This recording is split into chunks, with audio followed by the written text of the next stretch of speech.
नमस्कार, मी सुनील घनवट, हिंदू जनजागृती समिती महाराष्ट्र आणि छत्तीसगड संघटन. रायगड जिल्ह्यातल्या कर्जत या ठिकाणी सुकून एम्पायर याच्यामध्ये हलाल लाईफस्टाईलची एक टाउनशिप उभी राहते आहे.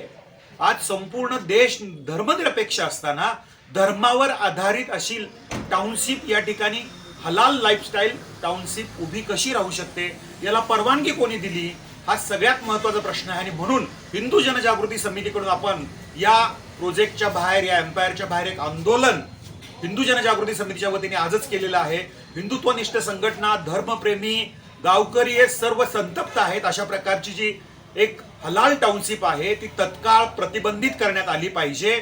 याला NHRCच्या सूचनेनुसार याला परवानगी नेमकी कोणी दिलेली आहे हे पाहिलं पाहिजे याच्यामध्ये. त्याचबरोबर जो रेरा आहे, महारेरा आहे, यांनी जे डेव्हलपर आहेत, विकासक आहेत, त्यांची लायसन्स रद्द केली पाहिजेत. आज धर्मावर आधारित अशी टाउनशिप उभी राहणं म्हणजे एक प्रकारे देशाच्या सुरक्षेला खूप मोठा धोका आहे. त्याचबरोबर या योजनेसाठी पैसे कोणी दिलेले आहेत, विदेशातनं पैसा आलाय का, या सगळ्या गोष्टींची चौकशी झाली पाहिजे. आणि या प्रकारची टाउनशिप जी हलाल लाईफस्टाईल टाउनशिप होते आहे याला तत्काळ बंदी आणली पाहिजे अशी मागणी महाराष्ट्र शासनाकडे हिंदू जनजागृती समितीच्या वतीने आम्ही करतोय.